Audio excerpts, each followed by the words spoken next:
Foco. Aí, está tudo bem? Você tem que dar a distância só daqui do fio, tá, Mariana? Entramos, estamos ao vivo. Estamos ao vivo. Perfeito. Alô, pessoas do meu Facebook, meus seguidores, minhas seguidoras, né? Vida política é assim mesmo. Domingo eu estou aqui em Quintino, pertinho de casa, desde as 3 horas da tarde, conversando com o deputado Adi Damus. Falamos num comício doméstico aqui maravilhoso. E assim, eu queria compartilhar, para variar, algumas coisas com vocês, porque o Brasil, né, dá notícia para a gente o tempo todo. E falar de coisas importantes que aconteceram, aproveitar que eu estou aqui na companhia de uma pessoa que está à frente, né, lutando contra esse golpe, né, uma pessoa que tem o gabarito para falar. Aconteceram coisas importantes, como tem acontecido sempre, né, essa semana. E uma coisa muito importante que muita gente ficou me perguntando, Adi, é sobre isso que aconteceu sobre da ONU, que a ONU falou um documento falando que o Lula tem que ser candidato. E a gente vê pela grande mídia que não está noticiando isso da forma, ou então desprezando a importância do documento como a ONU. Então, eu queria que você explicasse para a gente, já que você tem gabarito para isso, entende melhor o assunto do que qualquer um de nós aqui, né, do que eu, explicasse exatamente o que é esse documento, se é isso mesmo, se pode ser desprezado, e o que isso representa para o Brasil, né, o pessoal desconsiderar o que a ONU está falando, porque me parece, né, dá a entender que a ONU é algo muito importante, né, uma organização das Nações Unidas. Então, o que isso representa exatamente para a gente, o que foi esse documento e a gente...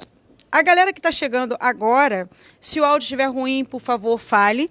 E também fale de onde vocês estão falando. E se tiver alguma pergunta importante, vai fazendo. Vamos aproveitar que a gente está aqui, né, com o Adi Damus, que é uma pessoa que está, como você falou, advogado do Lula, está à frente, né, à frente desse processo todo contra o golpe.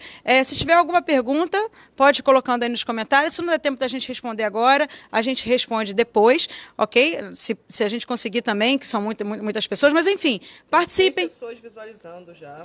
Então, vão marcando, se puder, compartilha essa live, que é uma live muito importante, marcando pessoas, marcando professores, marcando né, conhecidos de vocês, conhecidas, para a gente aqui começar uma conversa, para aproveitar a presença do Adi Damus para esclarecer algumas coisas que estão acontecendo. O áudio está bom, transmissão boa. O áudio está bom, transmissão boa, então vou colocar aqui... De onde as pessoas são? Comecem a dizer. Vão colocando aí, e se tiver perguntas, vão colocando, que a gente vai passando aqui pra gente, tá? Que a gente tá com uma galera aqui boa, aqui iluminando a gente. Solange de Copacabana. Então, boa noite a todos, sejam bem-vindos a essa live. Estou aqui com a Adi Damus em Quintino, porque política é isso, domingo, 3 horas, a gente está aqui a tarde toda conversando, que os assuntos são muito sérios, tem muita coisa para a gente caminhar. Essas eleições são eleições muito diferenciadas pelo tempo curtíssimo.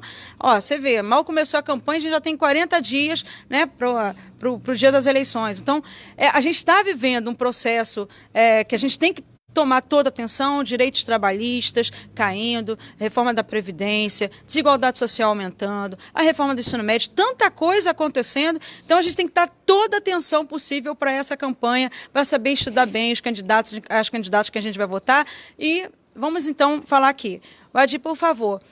explique para a gente, né, para os meus seguidores, para minhas seguidoras, para essa galera que está chegando aí, o que aconteceu exatamente, esse negócio da ONU, Lula, né, o que aconteceu, qual a importância disso agora, nesse exato momento que a gente está vivendo, desse golpe com Lula preso. Boa noite, Élica. Boa noite, amigas e amigos que assistem, que conversam com a Élica Takimoto de forma habitual, e as pessoas que estão entrando aqui conosco nesse momento. Élica, se você me permitir, eu queria também, antes de falar da questão da ONU, eu quero também dar, não é a notícia, mas ressaltar a importância que foi o registro do presidente Lula, da candidatura do presidente Lula, em Brasília no dia 15. Né? Foi histórico isso, né? Histórico. Pessoal, vamos só raciocinar aqui, né? O que é um registro de candidatura? É um ato banal, é um ato burocrático, né? Bom, eu quero ser candidato. Eu vejo lá o que a lei diz, quais são os requisitos, que documentação eu tenho que apresentar, né? Carteira de identidade, título de eleitor, etc, etc. Tiro xerox, atravesso a rua, vou ao tribunal, registro minha candidatura e pronto. Está registrado.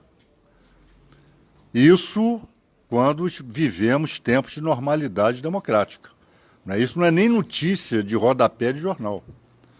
Agora, no estado de exceção que nós estamos vivendo, em que a democracia está sendo desidratada, né, até o ato de registro de uma candidatura se torna um gesto heróico, né? E foi o que aconteceu no dia 15.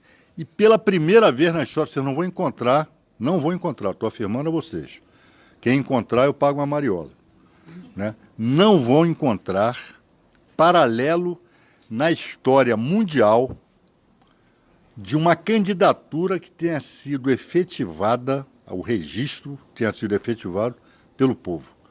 O povo brasileiro foi a Brasília registrar, Élica, a candidatura do presidente Lula. Isso é algo extraordinário, pessoal. Isso é algo emocionante. Isso é algo...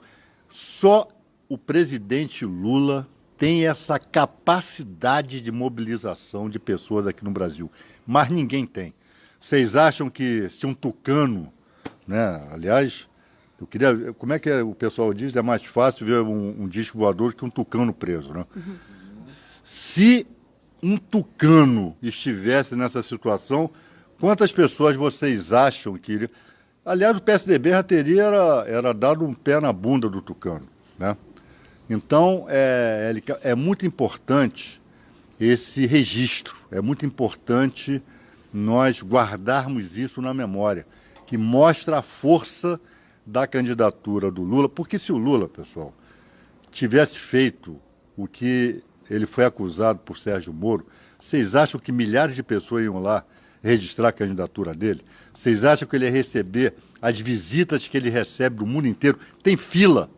Tem fila. Eu estou em terça-feira lá visitá-lo, estou pedindo para ele receber algumas pessoas e já vi que vai ser impossível, porque é muita gente, são centenas de pessoas que querem visitá-lo, querem abraçá-lo, personalidades internacionais. E o povo brasileiro todo quer ir lá visitar o Lula, né? Então, Élica, é importante registrar, é importante que as pessoas saibam, né? Porque se for procurar informação na Rede Globo, se for procurar informação na grande mídia, não vai ter. Mas aqui na página da Élica você tem, tá? E assim, eu acho importante você falar assim, né, com a questão da Rede Globo, que a gente está vivendo um golpe mesmo jurídico midiático.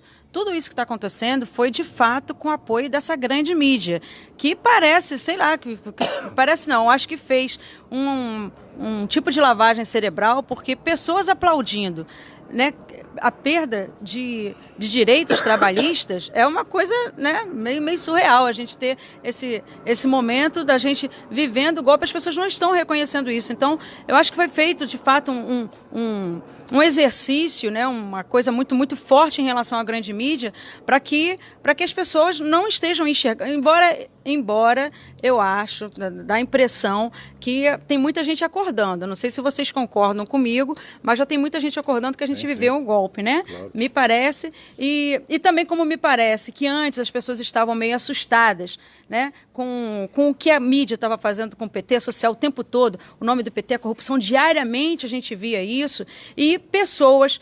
Não querendo me colocar como alguém importante, mas pessoas como eu, naquele momento, se filia ao PT, assim como Márcia Tiburi, assim como grandes artistas começam a colocar o apoio a esse partido, não só apoio, também falando de filiação, eu acho que muita gente está começando a acordar. O que diabo está acontecendo? Que muita gente falava que o povo, né, ainda mais debochando do povo do Nordeste, falando que o povo lá é analfabeto, não sabe votar, vota em quem dá pão com mortandela, como falava. Mas não é assim, né? A gente está vendo intelectuais, a gente está vendo artistas, todos se filiando, apoiando e se manifestando contra esse golpe, que já está também, a gente já está vendo em mídias internacionais também noticiando o que a gente está passando por aqui. E aí a gente volta ao assunto da semana, que foi exatamente a ONU. A coisa está crescendo, né? A gente começa a denunciar o golpe para fora do Brasil, que a gente está vendo que aqui, juridicamente, de forma institucional, tá difícil, porque, como disse Chico Sá, está tudo dominado. E aí, mais uma vez, Vadir, eu te puxo aqui, né? O que foi a importância desse documento que foi emitido na ONU essa semana, que muita gente não entendeu, mesmo porque, como a Globo não noticiou, não valorizou isso, tem muita gente achando que isso não tem importância nenhuma, que isso não vai ter consequência para o Brasil, mas tem consequências graves. Fala aí, Vadir, você que sabe mais do que eu. Não, parece, né, que o que a Globo não publica parece que não aconteceu, né? Pois é. Só acontece o que a Globo publica. Não é assim não, pessoal. A vida segue com a Globo ou sem a Globo, tá? A defesa do presidente Lula, desde 2016, protocolou um pedido na Corte de Direitos Humanos da ONU, Organização das Nações Unidas, alegando uma série de violações aos direitos humanos do presidente Lula. E depois que ele se apresentou, anunciou que seria candidato, fez um aditamento a essa representação, ou seja, fizemos um acréscimo a essa representação para pedir uma liminar com eram três pedidos, tá? 3 pedidos. A liberdade do presidente Lula, o direito dele ser candidato e o direito dele se reunir com seus companheiros e correligionários partidários. Tá? A primeira coisa, Érica, que o pessoal tem que entender, o que é a ONU? O que é a Organização das Nações Unidas? É um órgão supranacional, é um órgão que foi criado após a Segunda Guerra Mundial exatamente para estabelecer regras de direito internacional que submetessem a todos os países, para tentar evitar grandes conflitos mundiais, como foi a Primeira Guerra Mundial, como foi a Segunda Guerra Mundial. Então a ONU, ela é uma entidade que está acima das entidades nacionais, acima dos países, né? Quando se fala erradamente que é uma intervenção externa em assuntos brasileiros, isso é demagogia, isso é mentira. Isso não é intervenção externa em assuntos brasileiros. A ONU pode interferir em determinados momentos e em determinados aspectos na vida nacional dos países, sim, né? Como se faz isso, né? Os países hoje se relacionam comercialmente, se relacionam politicamente, se relacionam, enfim, nas mais diversas dimensões, mediante a celebração de tratados, que são os tratados internacionais, Érica. Esses tratados têm uma força supralegal. O que é uma força supralegal? Acima da legislação nacional, acima da legislação dos países que são membros da ONU e são signatários desse ou daquele tratado. Ninguém é obrigado a assinar tratado. Ninguém é obrigado. Ninguém é obrigado a aderir a um tratado. Agora, se aderiu, tem que cumprir. Se aderiu, tem que obedecer. Então, o Brasil se submeteu em 2009 ao Pacto de Direitos Civis e Direitos Humanos da ONU. O Brasil é signatário desse pacto. E a partir do momento em que o tratado foi submetido ao Congresso Nacional e mediante decreto legislativo assinado pelo presidente do Congresso Nacional, isto se incorpora à legislação brasileira. Então, isso se tornou lei brasileira também. E mais, os tratados de direitos humanos, os tratados que têm como tema, que têm como objeto assunto relativo a direitos humanos precedem a todo ordenamento jurídico, inclusive estão acima da Constituição. Nem eu sabia disso, tá vendo, galera? A importância da gente estar aqui com uma pessoa que manja, entende do assunto. Quem deu a recomendação. E outra coisa, pessoal, A Globo e a grande imprensa ficam, não, é uma mera recomendação de um comitê, não foi a ONU. E foi uma mera recomendação. Isso é linguagem diplomática, pessoal. Recomendação, quando se fala em direito internacional, recomendação é igual, é sinônimo a determinação, é igual a ordem. Tá?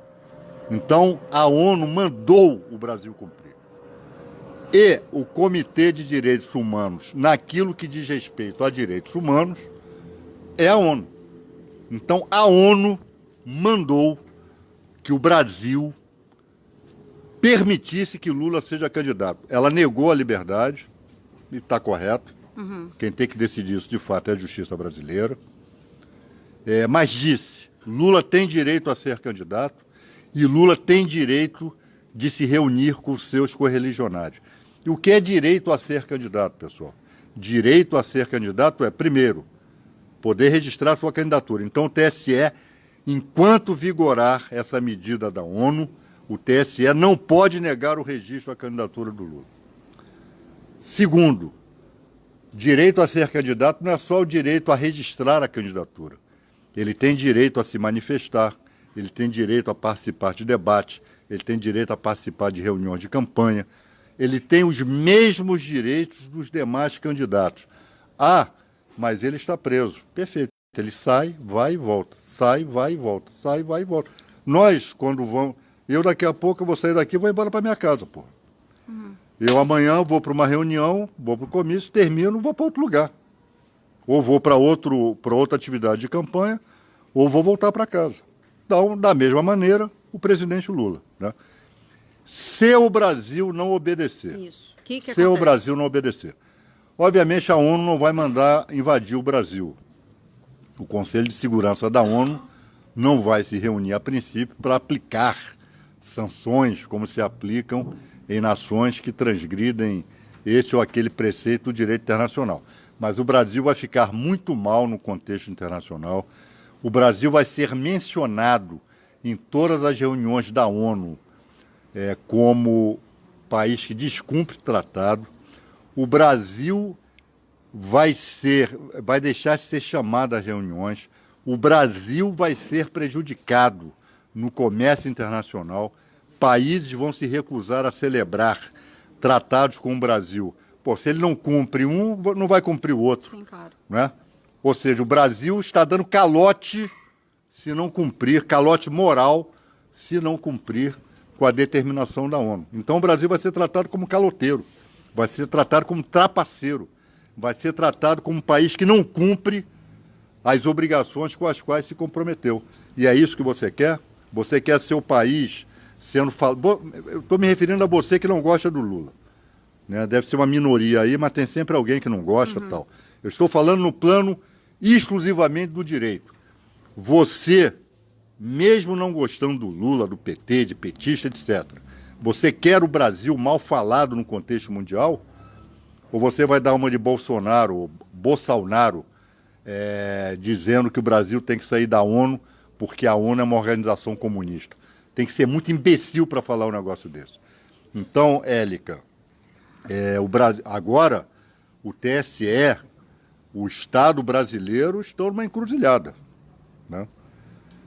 E porque estão se colocando numa encruzilhada, não precisava disso. Bastava, com tranquilidade, com serenidade, cumprir a determinação da ONU. E recorra. Vá à ONU e diga que essa decisão está incorreta. Vá à ONU e peça para a ONU revogar essa decisão. Agora, o que não pode é descumprir. Entendi. Uma coisa que eu também, aproveitando que eu estou com a Adi aqui, e que a gente está exatamente aqui na minha página, com meus seguidores, muita gente me pergunta, eu tenho falado, mas vou aproveitar que estou com a Adi, que é o advogado de Lula, que está sempre com Lula, falar duas coisas. Primeiro, muita gente está preocupada com o estado mental dele, com a saúde dele, como é que ele está lá, uma pessoa que é do povo, que gosta de estar no meio do povo, agora ele está sozinho. Primeira pergunta é essa, que é a pergunta que eu acredito que seja a preocupação de muitos seguidores. E a outra é que muita gente ainda não entendeu, Adi, quando eu falo assim, poxa, é muito difícil participar de um processo de eleição com o Lula preso, porque isso caracteriza que a gente está num estado de exceção, né? Isso é antidemocrático, o Lula está preso. E muita gente está falando, pô, você acha que o Lula é santo? Eu falo assim, não importa o que eu acho, né? Se o Lula é santo, se não é. O que importa é que ele está preso de uma forma arbitrária. Então, eu queria que você explicasse exatamente essa arbitrariedade da prisão dele e falasse, né, do teu jeito, com um jeito assim que tem muito mais propriedade do que eu, para falar por que o Lula preso, a gente qualifica isso como um estado de exceção e falar para a gente também como é que está o Lula lá. Você vai estar com ele terça-feira, não é? Uhum. Então. Bom, pessoal, o presidente Lula está muito bem. Ai, que bom. Bem física e mentalmente, né? Totalmente informado, muito bem informado acerca do que está se passando no Brasil. Ele é informado diariamente sobre o que se passa aqui, ele recebe uma resenha de todo o noticiário diariamente, tá? Através de seus advogados. Tem recebido visitas do mundo todo, não só do Brasil. E, enfim, e vocês veem, né? O homem está preso, o homem que foi massacrado, o homem que foi perseguido. É como se ele tivesse assim com uma marionete, né? Ele manda no processo. Nos debates, a pessoa mais mencionada é ele. A ausência dele é a grande presença nos debates. Bonito Né? isso. Então, o presidente Lula mostrou que é indestrutível. É indestrutível, né? Não adianta eles... E é isso que eles não entendem, eles não conseguiram entender isso ainda. Ou talvez já tenham começado a entender, né? Essa questão da prisão dele, Élica, pouco importa quem é santo ou seja demônio. No processo não se leva isso em consideração. A lei processual, o direito, não trata ninguém como santo, não trata ninguém como demônio. O direito trata as pessoas como cidadãos, como indivíduos, como seres humanos. Para alguém estar preso, isto tem que ser uma decorrência do devido processo legal. O que eu estou chamando de devido processo legal? Ao Estado, cabe ao Estado que acusa alguém de ter cometido crime, compete provar que aquele alguém praticou o crime. Se o Estado não consegue provar se aquele indivíduo praticou o crime, esse indivíduo tem que ser absolvido. Goste eu dele ou não, tenha eu a certeza ou não de que ele cometeu aquele crime. Porque se for assim, se for só na base da convicção, eu já teria colocado a família Marinho na cadeia há muito tempo, né? Então, nós não estamos aqui tratando de convicções, não estamos aqui tratando de santos e demônios, não estamos tratando aqui de subjetividade, nós estamos tratando aqui de provas. Há prova de que ele cometeu o crime, seja preso. Não há prova, seja absolvido. Acabou. Assim é o direito. Só que o direito, Élica, está sendo subvertido, já que estamos sob um estado de exceção. O presidente Lula está preso por um processo que, na verdade, foi uma farsa, um processo sem provas, sem crime, e ele está preso. Por que ele está preso? Essa é a grande questão. Por quê? Porque não querem que ele volte à presidência, não querem que ele volte a colocar o pobre no orçamento. O presidente Lula sempre disse, e continua dizendo, pobre não é problema, pobre é solução. Pobre não é despesa, pobre é investimento. E isso eles não aceitam. Isso o neoliberalismo não aceita. Isso os bancos não aceitam. Isso a Rede Globo não aceita. E aí usam o processo, usam o Supremo Tribunal Federal, usam Sérgio Moro, usam os rapazolas lá de Curitiba, todos a soldo do capitalismo neoliberal, todos eles absolutamente comprometidos com um cenário sem o povo para deixar Lula preso e que ele não concorra. E mais, que ele não está sozinho, não. Ele sabe que ele tem a força do povo. Ah, sim. Né? Muito bem-humorado. Né? E o que acaba acontecendo é que as pessoas chegam lá, aí começam a chorar, porque ele é que consola as pessoas. Né? As pessoas saem de lá consoladas por ele, achando que vão lá consolá-lo, elas é que saem consoladas por ele. Então, o presidente está bem, o presidente está firme. Que bom. Ele sabe que nós estamos lutando por ele aqui, ele sabe que você está lutando por ele, Élica. Ai, que bom, Tá? falo que fico até emocionado. E ele sabe que nós não vamos deixá-lo sozinho, né? Ele vai ser candidato, ele vai ganhar essa eleição com o pé nas costas no primeiro turno e o Brasil voltará a ser um país grande. Olha, eu fico até emocionada aqui. Bom, ter entrado, né? O meu caso, muita gente que já me segue sabe que eu entrei exatamente pelas mãos do Lula nesse processo, que eu exatamente estou agora como candidato a deputado estadual pelo PT. A minha filiação... Obrigada. 13021, a candidata do Rio de Janeiro. 13021, hein, pessoal? Aí, então, eu ter entrado nesse processo todo pelas mãos, né, de uma pessoa reconhecida internacionalmente pelo bem que fez pelo povo brasileiro, pelos pobres, né, pelas pessoas menos privilegiadas, isso também é uma honra muito grande. Como é uma honra muito grande para mim, né, assim que o Lula me ligou, quem me procurou foi exatamente o Adi Damus. Logo depois, né, me chamou no gabinete dele para a gente conversar e assim, me deu todo o apoio que eu precisava. Então, estou querendo mostrar para vocês, compartilhar com vocês a emoção, essa honra de estar aqui com a Adi Damus, sempre me apoiando, sempre me dando força, mostrando para vocês também por que eu me sinto honrada estar aqui ao lado do Adi Damus, que é uma pessoa extremamente séria na nossa política, né? Não se faz política sem uma pessoa como o Adi Damus. A gente precisa dele lá também. Também está candidato a deputado federal. Qual é o teu nome? 1322. 1322, Élica 13021.